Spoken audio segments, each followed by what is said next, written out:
This week on ANN, the Adventist Church provides relief in Haiti after a devastating earthquake. An Adventist has been elected president of the country of Zambia. And Loma Linda University Health opens the doors of the new Dennis and Carol Troesch Medical Campus. These stories and more coming up.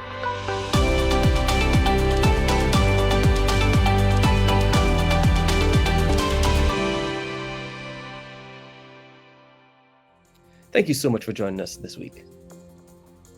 First in the news, on the morning of Saturday, August 14, an earthquake measuring 7.2 on the Richter scale struck the southern area of Haiti, followed by several aftershocks. Tremors could be felt as far as Jamaica, about 200 miles away. Local authorities have declared a state of emergency for 1 month, seeking the assistance of humanitarian aid. Hospitals in Haiti nearest the affected regions are reporting overcapacity. The death toll has risen to more than 1,400 people, with more than 6,000 injured. This week, Seventh-day Adventist leaders confirmed that 12 church members were among those who died. President of the Adventist Church in Haiti, Pierre Caporal, said that 21 members have been injured and 20 homes among the membership were destroyed.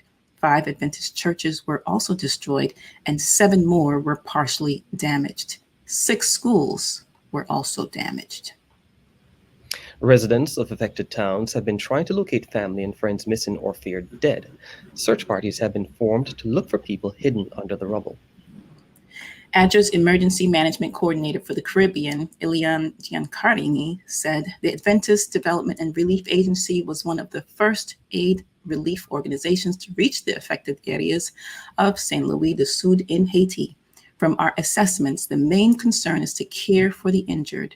At this moment, evaluations of the damages are being carried out. One of the main challenges is the extreme complexity of gang blocks that do not allow easy access to affected areas. We're also concerned about the pending storm Grace and the already delicate situation in Haiti due to violence and the massive displacement of populations. The situation is extremely complex. ADRA has been operating in Haiti for over 30 years, providing support for nutrition, agriculture, water, and primary education programs in the north and northeast central parts of Haiti, targeting a population of 1 million people. Hospital Adventist de Haiti has seen patients nonstop since 5 p.m. on August the 14th. Patients have been pouring into the hospital, taking up the extra 22 beds set up in the new ward, which has been under renovation. The hospital has set up 6 tents outside to assist the flow of injured patients. 5 medical personnel staff from Loma Linda University and other parts of the United States will be arriving in Haiti throughout the week to provide relief to the medical staff who have been working around the clock. In addition, about 10 or more local church volunteers have been assisting in the kitchen and laundry services. The hospital normally has 50 beds available, 36 for adults and 15 for pediatrics. But with the increasing number of patients, the hospital is making room for about 60 beds for adult care. A team from Loma Linda University will continue to coordinate the travel of medical personnel who will assist with surgeries in the coming weeks. In addition, medical supply assessments are being shipped to the hospital in the coming days. This is the second time a major earthquake has struck Haiti in a decade. In 2010, a 7.0 magnitude earthquake killed nearly 250,000 people. For more information on this story, visit interamerica.org. Zambia has a new president. The United Party for National Development leader, Hakainde Hichilema, has been declared the winner of the 2021 presidential general election. Zambia's newly elected president, His Excellency Hakainde Hichilema, is a baptized member of the Seventh-day Adventist Church in regular standing. He was baptized with some of his family members in 2019 by Pastor Hamilton Bolindema in Lusaka, while his wife, Mutinta Hichilema, has been a baptized member for much longer. The family is blessed with 3 children, 2 boys and 1 girl. At the height of his political career and pursuits of seeking public office to serve the nation as president, he never gave up on his God and has been attending services and church functions. After an entire year of studying the Master Guide course and meeting the requirements, he and his wife were invested as Master Guides in December of 2020. Hichilema needs prayer as he takes up his new position as president of Zambia. Loma Linda University Health, or LLUH, has officially opened the Dennis and Carol Troesch Medical Campus. Leaders celebrated with a jubilant ribbon-cutting ceremony on Friday, and patients officially moved in on Sunday. Built to meet updated state seismic codes for acute and care facilities, the complex is home to LLUH's new 16-story medical center and 9-story children's hospital tower. The campus incorporates leading advances in patient safety and comfort. It was designed to continue the organization's 115-year legacy of care and healthcare education in what has become one of the most medically complex regions in the nation. The acute care facility is built upon 126 base isolators to reduce the impact of seismic activity. The medical center is the second tallest hospital in California and has 320 licensed beds, while the Children's Hospital expansion adds 84 licensed pediatric beds for a total bed count of 364. Loma Linda University Health sent this report. Thank you for joining us as we celebrate the ribbon cutting for the Dennis and Carol Troesch Medical Campus. This is truly a historic day in the legacy of Loma Linda University Health. The acts of healing soon to be taking place in these walls will give our patients hope during the most stressful moments of their lives. Thank you, Dr. Hart, for being the beacon of hope, not only for this hospital, but for the community for so many years. The Dennis and Carol Troesch Medical Campus is named after two people who believed with us from the very beginning. We are now ready to signify the opening by cutting the ribbon to these towers. Ladies and gentlemen, are you ready for the historic ribbon cutting?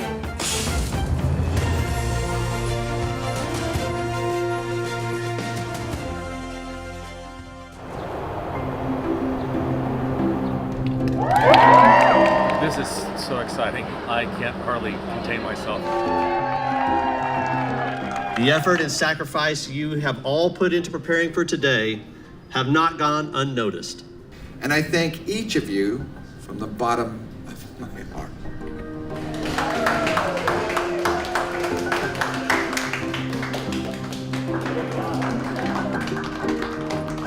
What an incredible day it is. It's not just moving of patients, it's moving of hearts. This is indeed a moment that many of us have been waiting for many years. And to watch it come to fruition, see the accomplishments of the new building, and watch mankind move, the transition of care into the newest technology that we have is such a moving experience. So it's a delight to be here and be part of this event. It's nice to finally have him here. It feels amazing. We have history now. Today has been a marvelous experience. I moved from the darkness into the light, coming into this room that I can not only see the sun, but the hills, and it's been a great day.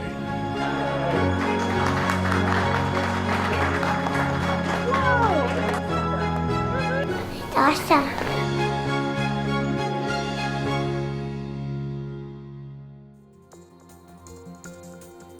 Adventist Risk Management, Incorporated, or ARM, has announced the appointment of James Weingartner to serve as President and Chief Executive Officer of ARM and GenCon Insurance Company of Vermont. Weingartner will begin his role effective immediately and will replace Karnik Dukmetian, who served ARM as interim president since April 1st of 2021. Weingartner is an ordained minister and has served as a pastor in the Texas Conference of Seventh-day Adventists for more than 15 years. Most recently, he served as a senior pastor of the Keene Adventist Church. Weingartner is also an attorney with 25 years of experience as a trial lawyer on professional liability claims and personal injury cases for Adventist Health System, Farmers Insurance, and in private practice. He returns to ARM after previously serving as claims director from 2002 to 2004. After the appointment, Dukmexian said, ARM is pleased to have James Weingartner return after some years of absence. He brings to ARM a pastor's heart, a keen sense of missional direction, as well as a sharp and focused business and legal mind. We look forward to his lead in this organization for many years to come. The unanimous decision by the Board of Directors followed a recommendation from a search committee chaired by G. Alexander Bryant, President of the North American Division of Seventh-day Adventist and Vice Chair of the ARM and GICV boards. Faith Search Partners, a faith-based executive search firm, assisted the search committee. Adventist Risk Management Incorporated is the risk management and insurance company of the Seventh-day Adventist Church. Coming up, Adventists in the Philippines helped to distribute more than 1,200 COVID vaccines. But up next, in East Venezuela, Adventists will spread love and kindness throughout the cities and communities.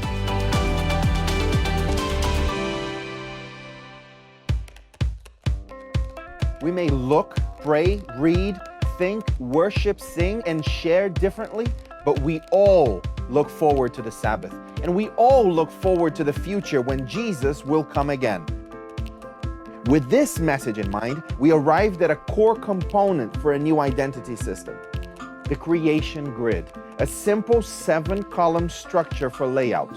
The grid is a reference both to the prophetic timeline as well as to the creation week that culminated in the seventh-day Sabbath. Regardless of what or where you are designing, you can always find information to help you communicate that we are all Seventh-day Adventists.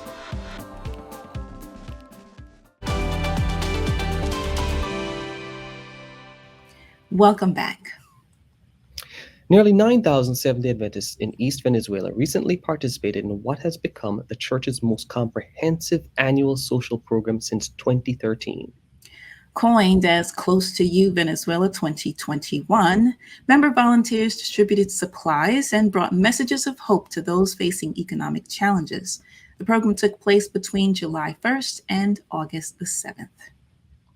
Thousands of young people in Caracas, the capital of Venezuela, took to the streets to the beat of marching bands to distribute bags of fruit and literature in plazas, hospitals, and on sidewalks. The young people also held up signs and banners displaying encouraging words for drivers and pedestrians at traffic lights. Many of the youth dressed in heart-shaped costumes and cheered on those around them and took selfies with them. Youth Ministries Director for the Adventist Church in East Venezuela and organizer of the event, David Manrique, said, "What was so impressive to see was that each volunteer offered relief and hope to those who needed it. We praise God for giving us this enormous privilege to give and be a blessing to others." In the state of Miranda, children received toys and meals, and people received free haircuts.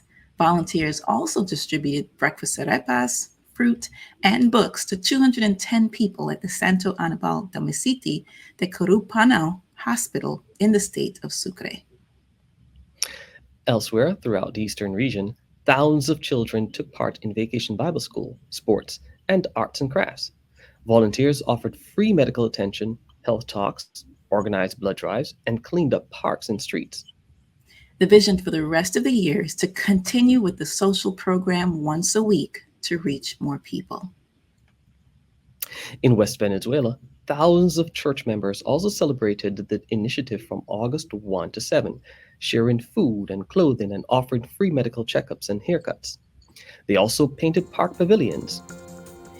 The Davao Mission of Seventh-day Adventists, in partnership with Adventist Hospital Davao, through the supervision of the vaccine cluster of the city government of Davao Health Office, fulfilled their duty as citizens to participate in the COVID-19 vaccination program. The Davao Mission and Davao Hope Channel sent this report. The Seventh-day Adventist Church values the health and safety of the population, and this includes the maintenance of herd immunity from COVID-19. Today, the Davao Mission of the Seventh-day Adventist Church, in partnership with Davao Adventist Hospital and Davao City Health Office, culminates its 4-day event in support of the COVID-19 vaccination program of the both local and national government, right here at the Royal Valley Elementary School in Bangkal, this city. The 4-day vaccination program was made possible by the comprehensive effort from the Davao Mission leadership and Adventist Hospital Davao in coordination with the vaccination cluster of the Davao City Health Office. Adventist Hospital Davao administered the first of the 2 doses of AstraZeneca vaccine to some 1,200 individuals, both in the Adventist and non-Adventist communities. This activity includes workers and personnel from the Davao Mission headquarters, Adventist Hospital Davao, South Philippine Adventist College, and Northern Davao Mission. One of the unique scenes in this event is seeing our administering nurses offering a prayer to each one before receiving the shot.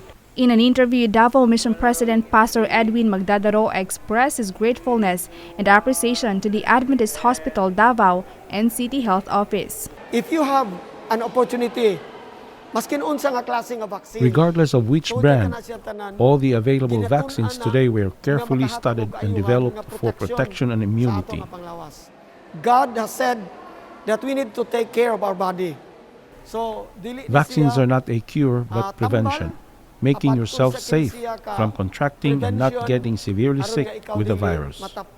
He also encouraged the public, especially the Adventist community, to participate in the Philippine government's COVID-19 vaccination program the soonest available time, regardless of the vaccine's brand, to protect everyone from this dangerous and unseen enemy. We are happy for this opportunity that we could take part in the COVID-19 vaccination program. We were able to give a total of 1,200 AstraZeneca vaccines from categories A1, A2, A3, and A4 during this 4 days vaccination event. And this is made to continue our adherence to the effort of our government in cutting down and lowering down the curve of this COVID-19 virus. I would like to say thank you to Davao Mission of the Seventh-day Adventists, spearheaded by our President, Pastor Edwin Magdadaro, for their financial and moral support on this event, and for the vaccination efforts given for our veterans here at Davao Mission. And to all who participated in this event, thank you very much. The 4-day event culminated with a ceremony appreciating and recognizing the Davao City Health Office grant through the efforts of our doctors, nurses, and everyone involved in this medical mission. As we witness the global magnitude of this pandemic, the deaths and long-term effects of COVID-19 that are emerging around us, the Seventh-day Adventist Church encourages its members to consider responsible vaccination as a way to help each other, bringing healing and encouragement as Jesus did in his ministry. In Davao City, Philippines, Giselle Angkon Cordova for Adventist News Week. Through a partnership with North Tampa Christian Academy in Tampa Bay, Florida, Advent Health has vaccinated students 12 and older on the school's campus to make it easier and convenient for families. Ashley Jeffrey, Communications Manager for the West Florida Division, shares the story. 13-year-old Katrina Morales is happy she was able to get the shot so she can hug her friends once again. Advent Health RN Margot Benning is happy people are taking advantage. I'm just very proud to have the community coming out and getting vaccinated. It's really important, and especially before the school season, because the kids still want to enjoy some of the summer, and having that protection of the vaccination, you know, it's going to mean that they can do more things before the school year starts. Teachers and family members were also able to get their shots at those clinics. I'm Ashley Jeffrey, Communications Manager for the West Florida Division.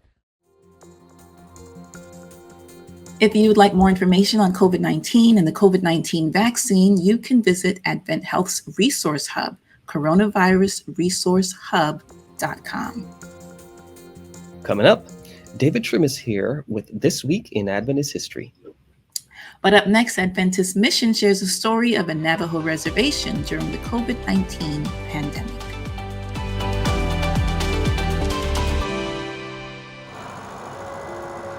When I first felt called to be a minister, I didn't want to be a typical pastor with a suit and a tie. One of the things I appreciated most about Christ was his ability to defy convention. Once, when I moved away from a place where I was pastoring, one of my friends said, "We're going to miss you. You're so unusual." I take that as a compliment. I'm someone who likes a challenge. I love to test my limits. I've been running for more than 35 years, most days of the week. I love to run, especially in nature. It's time alone with God where I can recharge. I run first thing in the morning so I can prepare emotionally and spiritually for whatever I might experience that day. I find my greatest fulfillment in relating to people who aren't Adventist or even Christian. We have to meet people where they are. That's what Jesus did, and it's still our responsibility today. I have friends who are Christians and atheists, gay and straight, old and young, of all races and ethnicities. I'm a biker, a runner, and a pastor. I'm extremely blessed. My name is Stephen Chavez, and this is my whole life.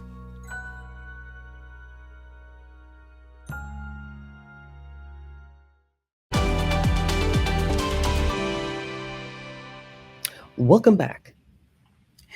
When the COVID-19 pandemic shut down Holbrook Adventist Academy, sisters Caitlin and Kaylee ended up back home on the Navajo reservation. But because of their cheerful disposition, they soon became missionaries in their own community. Adventist Mission has more. The coronavirus was spreading, and schools were shutting down across the United States and the rest of the world. 11-year-old Caitlin and her 9-year-old sister Callie ended up back at home on the Navajo reservation right in the middle of the school year. Caitlin and Callie stayed in the girls' dormitory while they studied at Holbrook Seventh-day Adventist Indian School.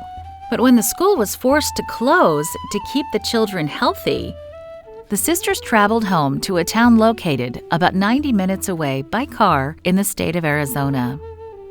Being at home didn't mean being on vacation. The girls still had classes to attend and homework to do. Their teachers were preparing everything online. The only problem was that Caitlin and Callie didn't have internet access at home. They also didn't have indoor plumbing, and electricity came through an extension cord from a relative's house next door. Not even their neighbors had internet. In fact, hardly anyone in the neighborhood had internet, except for the Seventh-day Adventist Church down the road. When the church's pastor learned about the situation, he invited the girls to use the church's Wi-Fi for their studies.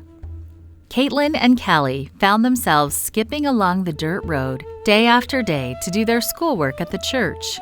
As they walked, they smiled as they remembered good times at Holbrook School. They sang happy songs about Jesus that they learned at the school. One house they passed was known as the local drug house. The house's paint was peeling and one of the windows was broken.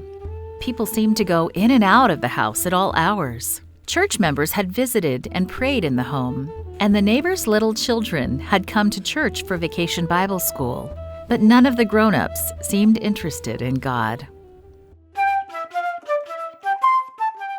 Then one of those grown-ups noticed the cheerful sisters.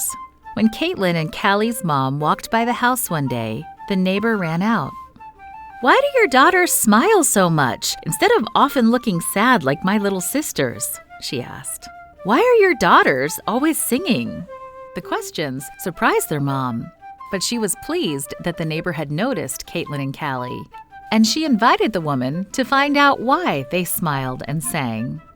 "We're going to have a family worship this evening under the cottonwoods down by the stream bed," their mom said. "Would you like to come?" That evening, the neighbor kids came to the Cottonwood Grove. Their mom read a Bible story, and everyone sang songs about Jesus. The children liked the worship service. "Can we do this again tomorrow?" they asked. Caitlin and Callie did something spectacular.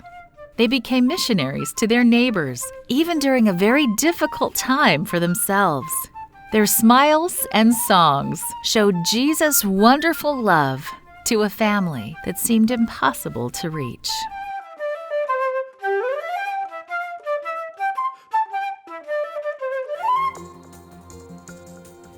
Watch this and other mission stories online by visiting AdventistMission.org.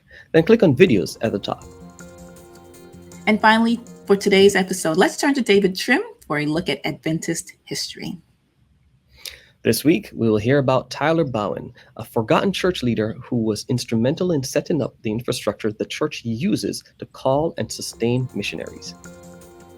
Welcome to This Week in Seventh-day Adventist History. On August 15, 1865, Tyler E. Bowen was born in the U.S. state of New York. As a student at Battle Creek College in 1887, he married Gertrude Russell. 3 years later, Tyler and Gertrude were called to evangelistic work in West Virginia.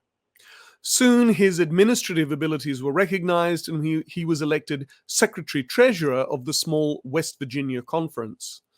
In 1900, the Bowens returned to their home state when Tyler was elected Secretary-Treasurer of the New York Conference. 6 years later, he was called to the church's world headquarters in Washington, D.C. Tyler Bowen served there for 35 years, working in the General Conference Secretariat, where he was in charge of processing the calls for missionaries. That included handling all the complicated business of obtaining for them passports and permits and visas to enter foreign countries. Bowen established a complex system for managing everything relating to missionary calls.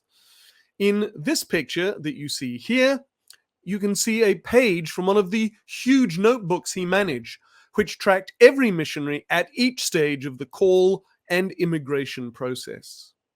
This detailed work was utterly unknown to the great mass of Adventists, but was crucial to the massive expansion of the church's missionary enterprise in the 1910s, 20s, and 30s. Important as this work was, Tyler did more.